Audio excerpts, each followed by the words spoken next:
someday I'll goals. How many of you in here and joining us via Zoom have a someday I'll voice in the back of your head? I would submit that most, or for those of you that know someone that doesn't have a someday I'll goal, I would love to meet them, because quite honestly, I'm guessing that they take on some of the tactics that I'm going to share with you this morning in order to achieve those goals. But the someday I'll concept is someday I'll start my own business.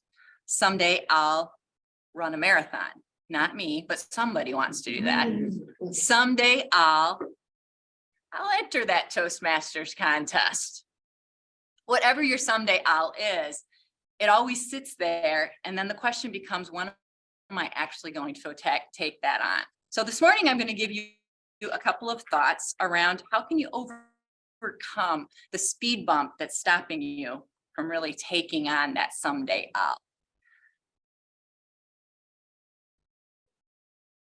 The first tidbit that I will share is personal accountability. Behold, the buck stops here. But what does that really mean? I mean, on the face of it, it sounds pretty easy, right? My future is completely in my own hands. Well, for those of you with high level of intellect, which is pretty much everyone in this room, you're going, yeah, but Shelly, I had everything and I'm still here today with the someday I'll goal. So what personal responsibility really is talking about is accepting responsibility first and foremost for your past. Every behavior, every action of your past lies solely with you. You chose to do something else rather than taking on your someday I'll goal. And we all, trust me, have wonderful excuses for why that happened. Take Dr. Mike as an example.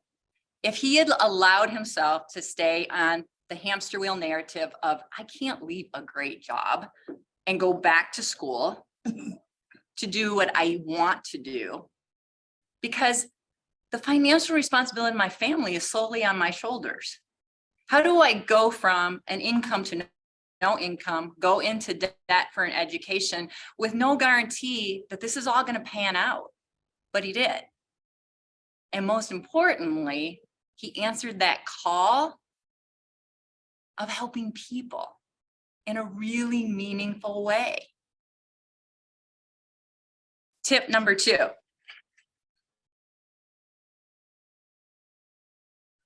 I am a person of action. I am. When given the choice between doing nothing and doing something, I will always choose to do something. Gosh, that sounds absolutely wonderful. And doesn't it sound easy peasy?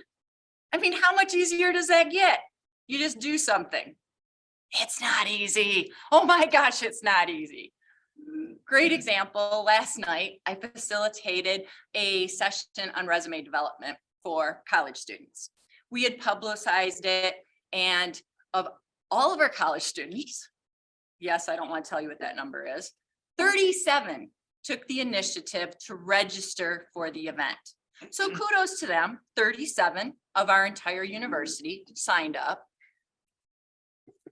Now, with a show of hands, how many of the 37 do you think attended a virtual event where they could literally sit on their couch in their PJs and their bunny slippers and attend the webinar? Well, you guys are more pessimistic than me, so good news there. 14 showed up. Now, what I'm super intrigued about and curious, how many of those 14 are going to take the opportunity they were given last night to set up a one-on-one meeting to do the resume development for themselves? Right, it's going to be slim and none, I get it. So the second piece of advice for that someday I'll goal, be a person of action.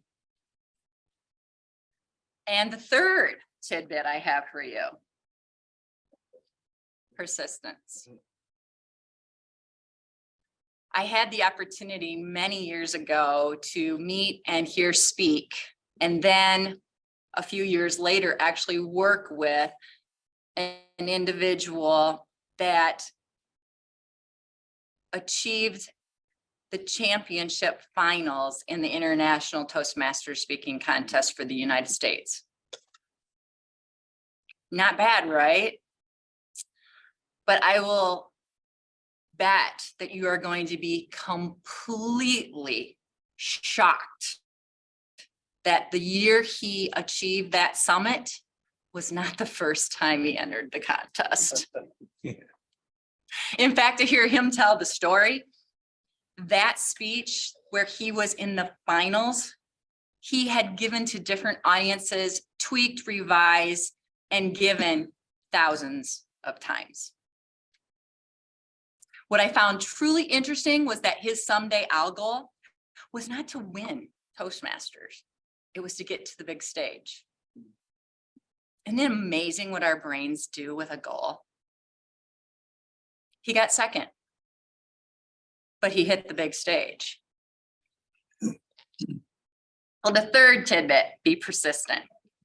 So for those of you that were with us in January, I asked you all to consider a goal for 2023. Our someday I'll goals are generally really big and frequently not probably attainable in a mere 12 months. But what do you want to achieve? And what are the behaviors, actions that we actually have to do routinely to move toward it? And how frequently do you have to do those activities? And where are you going to fit it into your already overflowing schedule? And what the real interesting piece of this is, I'm not going to ask you to eat the elephant in an entire sitting. What's the next smallest step that you can take this week? Next smallest step. And then how are you going to celebrate when you get that done? You have to celebrate your small wins. Now, one of the goals that I had shared with you that I was going to work toward is working out 300 days this year. What's your score? If you had a goal for 2023 and you're working toward it, what's your score? My score is 56 as of this morning. 56 of 300. Now, for those of you that have pretty sharp pencils, and I know a couple of you in here have that, you're also doing the math going, yeah, but that's 56 of 61, because today's number 61 in the year. I've missed 5 days already. If I only miss 1 day a week, that's 52 days. I'm getting dangerously close to not being able to hit 300.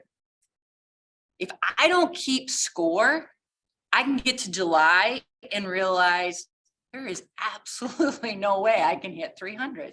Because, you know, I missed a day a week and then I went on vacation and, well, you know, there wasn't a workout facility. I mean, again, that personal responsibility can go right out the window and it's always somebody else's fault that I didn't hit it. So in review, what's your someday goal? What's your plan? How will you celebrate your milestones? And what's your score? Because I am deeply impassioned about the potential that lies within people. And the fact that it's only ourselves standing in the way of achieving it. Back to you, Madam Toastmaster.